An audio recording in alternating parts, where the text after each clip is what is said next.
स्वागत है सभी दर्शकों का। इस सेक्शन में हम पढ़ेंगे प्रोकैरियोटिक कोशिका और यूकैरियोटिक कोशिका के बारे में। प्रोकैरियोटिक क्या है, यूकैरियोटिक क्या है, इससे पहले हम इस स्लाइड को देख लेते हैं। इस स्लाइड को ध्यान से देखिए। जो स्लाइड है ये एक कोशिका की त्रिआयामी संरचना को प्रदर्शित कर रही है। त्रिआयामी स्वरूप है। इसमें आपको जो ये घूमती हुई संरचना दिखाई दे रही है, यह है कोशिका है। एक इस घूमती गोल में सबसे बाहर एक पारदर्शी झिल्ली है, जो पारदर्शी होने के कारण से दिखाई नहीं दे रही, जिसने इस कोशिका को बांध के रखा हुआ है। और जो ये जेलीनुमा पारदर्शी पदार्थ दिखाई दे रहा है, यह है कोशिका द्रव है। यानी हमने बताया था कि कोशिका के तीन मुख्य अंग हैं, कोशिका झिल्ली, कोशिका द्रव और उसके भीतर कोशिका के केंद्रक। तो ये इस आनंद में सबसे बाहर है कोशिका झिल्ली, जो दिखाई नहीं दे रही पारदर्शी होने के कारण से। जो ये घूमती हुई पारदर्शी संरचना जेली जैसी दिखाई दे रही है, हमारा कोशिका द्रव है। और इसके भीतर जो ध्यान से देखिए, केंद्र में बिल्कुल सेंटर के पास एक लाल रंग की आकृति दिखाई दे रही है, गोल आकृति है इसका केंद्रक। और इसके अंदर के भीतर भी ध्यान से देखने पर हमें दिखाई दे रहा है एक गुलाबी रंग की आकृति है केंद्रिका। अतिरिक्त इसके इस जो साइटोप्लाज्म है, जो केंद्रक कोशिका द्रव्य है, इस जेलीनुमा पदार्थ के भीतर बहुत सारी छोटी छोटी संरचनाएं आपको दिखाई दे रही हैं। ये जो छोटी छोटी संरचनाएं हैं, ये होती हैं कोशिकांग। कोशिका अंग यानी कोशिका के अंग। ये क्या है? कोशिका के अंग, जिसको हम कोशिकांग या कोशिका अंगक कहते हैं। कोशिका अंगक कहते हैं। अंगक ये सारे के सारे क्या है? एक आवरण से घिरे हुए हैं। इस आवरण को बोलते हैं झिल्ली। इस आवरण को बोलते हैं झिल्ली। जो विशेष अंगक है, जैसे माइटोकॉन्ड्रिया है, माइटोकॉन्ड्रिया है, प्लास्टिड है, केंद्रक है, ये सारे के सारे छोटे छोटे अंग इसके अंदर हैं। और जो सभी के सभी पीछे सामान्य एक जो कोशिका होती है, उसमें ये झिल्ली से घिरे होते हैं। तो ये था हमारी एक सवाल। अब हम बात करते हैं इस टॉपिक के बारे में। जो हमारा टॉपिक है वीडियो का, इस सेक्शन में हमने बता दिया कि जो कोशिकाएं हैं, जब इलेक्ट्रॉन माइक्रोस्कोप की खोज होगी तो कोशिकाओं का अध्ययन बहुत गहनता से, बहुत सूक्ष्मता से होने लग गया। तो वैज्ञानिकों ने देखा कि जो कोशिकाएं हैं जो हमें दिखाई दे रही हैं, ये रचना की दृष्टि से भी दो प्रकार की पाई गई। एक तो थी प्रोकैरियोटिक। प्रोकैरियोटिक कोशिकाएं क्या आती हैं? देखिए, प्रो का अर्थ आता है पहले। एक ग्रीक वर्ड आता है, ग्रीक में ग्रीक लैटिन जिसको बोलते हैं, प्रो का होता है पहले। और कैरियो का मतलब क्या होता है? कैरियो का होता है केंद्रक। यानी एक विकास का क्रम हुआ। विकास के क्रम में जो कोशिका जिस स्वरूप में आज हम देख पा रहे हैं, वह कोशिका एकदम से नहीं बनी। विकास के क्रम में लाखों वर्षों पहले कहा जाता है कि कुछ विशेष प्रकार के जो रचनाएं थी, जो जल पिंडों में, जिस तरह सागर, महासागर, समुद्रों में बनी थी, जिसको कोसर्वेट्स बोलते हैं। क्या बोलते हैं? कोसर्वेट्स। ये जो कोसर्वेट्स थे, ये एक ऐसी रचनाएं थी जो जल के प्रारंभिक जीवन को प्रारंभ करने वाली रचनाओं के लिए जाने जाते हैं। यानी यहाँ से जीवन की उत्पत्ति हुई। तो धीरे धीरे विकास हुआ, कोशिका के विभिन्न अंग बने, विभिन्न घटक बने। तो जब कोशिका का एक केंद्रक घटक की बात करते हैं, केंद्रक घटक बना, तो बनते बनते बनते बनते जिस स्वरूप में हमने अभी अध्ययन किया है पिछले वीडियो में, कि ये गोल द्वि आवरण से ढकी हुई आकृति है, इसको केंद्रक बोलते हैं। यह है केंद्रक, जो है आवरण से ढका हुआ है, जिसको केंद्रक झिल्ली बोलते हैं। लेकिन कुछ कोशिकाएं जो जीवाणुओं की कोशिकाएं होती हैं, जीवाणुओं की कोशिकाओं में जो केंद्रक होता है, उस केंद्रक के ऊपर झिल्ली नहीं है। तो इस प्रकार की जो कोशिकाएं होती हैं, उनको क्या बोलते हैं? प्रोकैरियोटिक कोशिकाएं। एक प्रोकैरियोटिक कोशिकाएं वे कोशिकाएं हैं जिन कोशिकाओं में केंद्रक के ऊपर केंद्रक आवरण नहीं होता है। और साथ ही साथ जो अन्य कोशिका अंगक होते हैं, कोशिका अंगक, उन अंगकों के ऊपर भी किसी प्रकार की कोई झिल्ली नहीं होती है, किसी प्रकार की कोई झिल्ली नहीं पाई जाती है। इस प्रकार की कोशिकाओं को हम बोलते हैं प्रोकैरियोटिक। प्रो यानी पहले, केंद्रक का जो स्वरूप बना उससे पहले, ये आ गया हमारा कौन? प्रोकैरियोटिक। देखिए स्लाइड में, इस स्लाइड में ये जो लाल आकृति दिखाई दी गई है, ये जो आकृति दिखाई दी गई है, ये एक जीवाणु की आकृति है। जीवाणु के त्रिआयामी स्वरूप को दर्शाया गया है। अब ये देखिए, इसके भीतर क्या है? स्लाइड में खुलने के बाद हमें दिखाई दे रहा है कि इसके भीतर जो ये धागेदार इस तरह से पदार्थ ना, जो क्रोमेटिन मैंने बताया था, ये क्रोमेटिन नाम का पदार्थ है जो डीएनए से बनाता है, सिर्फ ये पड़ा हुआ है बिना किसी झिल्ली के आवरण के, इसके ऊपर कोई आवरण नहीं है। ठीक है, ये जो आपको इस स्लाइड में दिखाई दिया यह है क्रोमेटिन। तो केंद्रक झिल्ली नहीं होने के कारण से कोशिका के जिस भाग में ये पिंड पाया जाता है, यानी जो केंद्र ये जो क्रोमेटिन जो इकट्ठा होकर जहां पे स्थित है इन प्रोकैरियोटिक कोशिकाओं में, उस क्षेत्र को बोलते हैं केंद्रिका, केंद्रिकाय या बोलते केंद्रकाय, केंद्रकाय, केंद्रकाय, केंद्रक नहीं है केंद्रकाय। यानी केंद्रकाय क्या है? केंद्रकाय प्रोकैरियोटिक कोशिकाओं में क्रोमेटिन जो डीएनए से बना होता है, क्रोमेटिन नामक संरचना है जो बिना आवरण के स्थित होती है। अब हम बात करते हैं यूकैरियोटिक की। यू क्या मतलब क्या होता है? यू का मतलब वेल, ठीक है। कैरियोट, कैरियोट का मतलब मैंने बताया आपको क्या होता है? केंद्रक।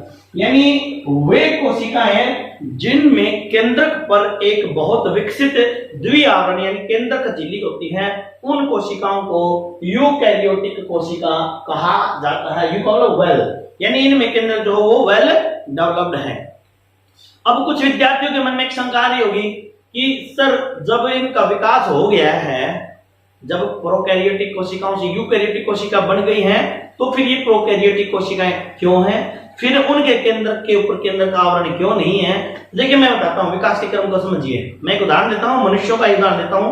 हाँ, विकास के क्रम में हमने देखा है कि जो मनुष्य है उसकी उत्पत्ति बंदर से हुई है। यानी बंदर का जब विकास हुआ, जो यानी हमारे पूर्वज बताए गए हैं, तो जैसे कि विकास के क्रम में इवोल्यूशन ऑफ ह्यूमन, मानव विकास की अगर हम अध्ययन करते हैं तो क्या आ गया कि हम जो विशेष प्रकार के जो बंदर थे उनसे बने हैं।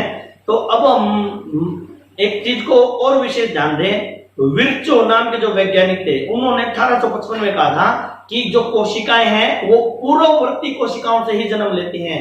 यानी जिस प्रकार से जो कोशिका है वो विभाजित होगी और अपने ही जैसी संतति कोशिका उत्पन्न करेगी। तो इस बात को अगर हम दृष्टि पे ध्यान दें और दूसरी बात को समझें कि देखिए मनुष्य की उत्पत्ति कहां से, विकास के क्रम में जो बंदर थे अधिक क्रियाशील हुए, सक्रिय हुए, वो मनुष्य में परिवर्तित हो गए, होमो सैपियंस। ठीक है, अब होमो सैपियंस से क्या है? होमो सैपियन जन्म लेता है, मनुष्य को तो जो संतान होती है वो मनुष्य संतान ही होती है, और बंदर से क्या पैदा होता है? बंदर ही पैदा होता है। तो ये जो प्रोकैरियोटिक है, तो उस वृक्षों के सिद्धांत का पालन यहाँ पे भी हो रहा है। प्रोकैरियोटिक कोशिकाएं जो विकास के क्रम में भी बनी हुई थी, प्रोकैरियोटिक से प्रोकैरियोटिक का जन्म होता है। यानी जो जीवाणु है वो वृद्धि और जनन करते हैं, तो उनसे वही जीवाणु बनते हैं जो प्रोकैरियोटिक कोशिकाएं होती हैं, और जो यूकैरियोटिक है उनसे यूकैरियोटिक कोशिकाएं ही बनती हैं। तो इस प्रकार किसी भी प्रकार का संदेह विद्यार्थी ना रखें, प्रोकैरियोटिक कोशिकाएं और यूकैरियोटिक कोशिकाओं को हमने अच्छे से परिभाषित कर दिया है। एक बार फिर मैं पुनः इसको समराइज कर देता हूं और इन दोनों की तुलना करते हैं कि दोनों में क्या अंतर है जो प्रोकैरियोटिक कोशिकाएं होती हैं। तो पहला तो हमारा जो परिभाषा है उसी को कर लेते हैं, जो तुलना में जिन कोशिकाओं में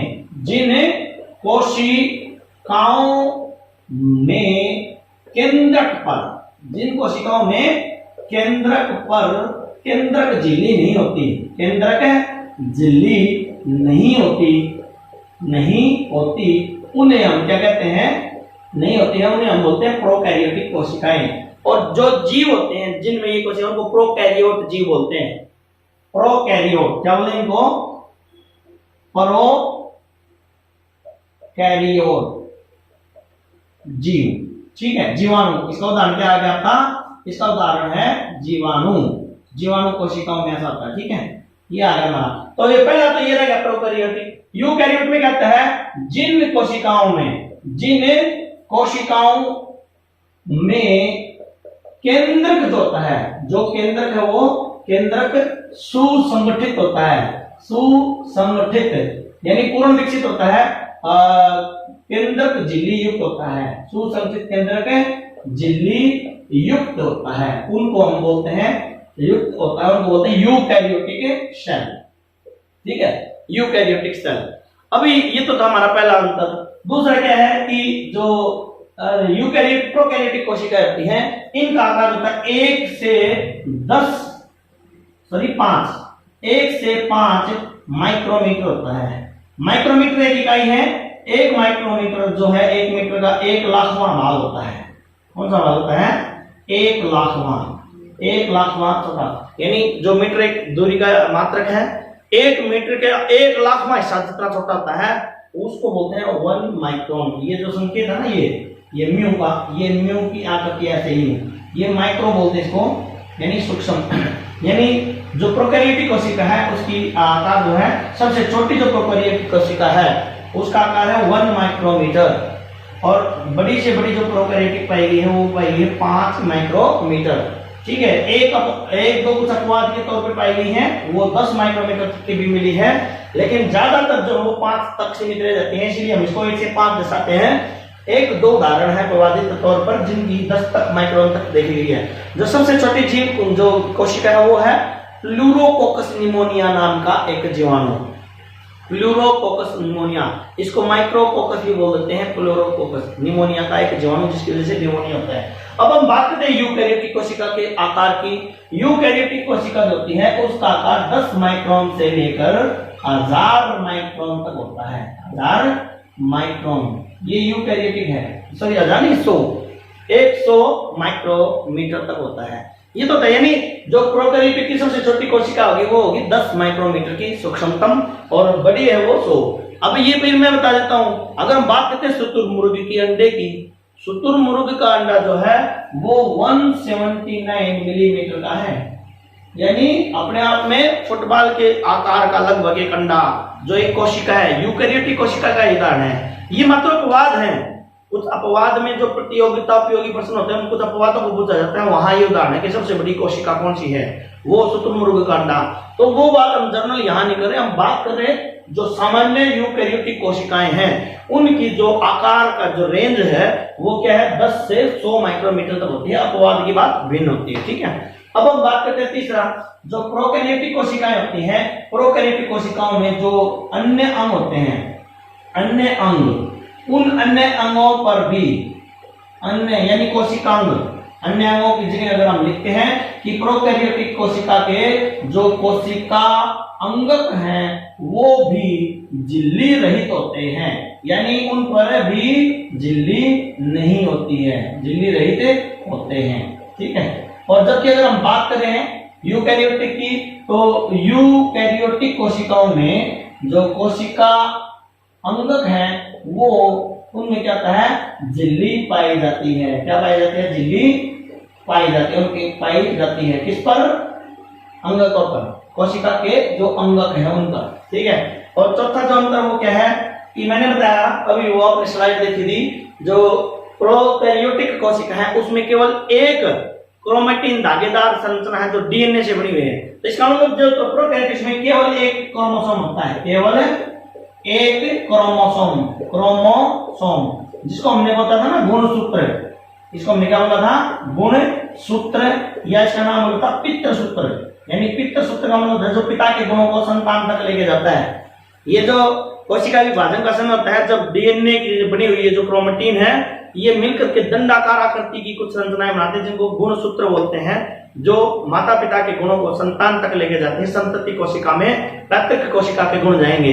तो ये एक के अंदर एक क्रोमोसोम जो है वो पाया जाता है जितने भी प्रोकैरियोटिक कोशिकाओं में। लेकिन अगर हम बात करते हैं यूकैरियोटिक कोशिकाओं में, तो यूकैरियोटिक कोशिकाओं में एक से अधिक पाए जाते हैं, एक से अधिक। यानी अब एक से अधिक की मैंने संख्या क्यों नहीं लिखी, कितनी? देखिए जितने भी प्रकार के जीव हैं उनकी अलग अलग प्रकार की प्रजातियां हैं जिनको बोलते हैं स्पेसिमेंस। ठीक है, जैसे मनुष्य है, गाय, भैंस, भेड़, बकरी, जितने भी, अगर एक वर्ग की बात करें स्तनपायी, स्तनपायी मतलब जिनमें मादा में स्तन विकसित होते हैं अपने शिशु को, अपने संतान को दुग्ध पान कराने के लिए, वो जो वर्ग है उस वर्ग के जो जीव भिन्न भिन्न, जिस प्रकार से उनमें एक मनुष्य भी है, दूसरे गाय, भैंस, भेड़, बकरी है, इन सब की कोशिकाओं में ऐसा नहीं कि सभी में एक ही, मनुष्य में 23 जोड़े गुणसूत्र होते हैं, ये निर्धारित है, जितने भी होंगे सामान्य स्वस्थ व्यक्ति की प्रत्येक कोशिका में 23 जोड़े गुणसूत्र मिलेंगे। इसी प्रकार जो दूसरे जीव हैं उनके अंदर उनके वो स्पीसीज यानी उनकी जो प्रजाति है उसके अनुसार उनकी संख्या निर्धारित है। ठीक है, तो यानी एक से अधिक पाएंगे प्रजाति के अनुसार, वो उस प्रजाति के अंदर निश्चित होती है उनकी संख्या। तो ये था इस वीडियो के अंदर हमारा प्रोकैरियोटिक और यूकैरियोटिक कोशिकाओं का अध्ययन और ये सब हमने अध्ययन किया। अब हम अगले सेक्शन में फिर आपके साथ आएंगे लेकर के पूरे विस्तार के साथ एक नया टॉपिक, कोशिका अंगक। कोशिका का अंगक। बने रहिए, कहीं नहीं जाइएगा। अगर आपने चैनल को सब्सक्राइब नहीं किया है तो मेरा अनुरोध है चैनल को सब्सक्राइब कीजिए और बेल आइकन को दबाइए, ताकि मैं जो भी सामग्री अध्ययन के लिए आपके पास लेके आऊं, जैसे ही मैं वीडियो अपलोड करूं आप तक उसका नोटिफिकेशन पहुंच जाए। Thank you very much being here, keep watching.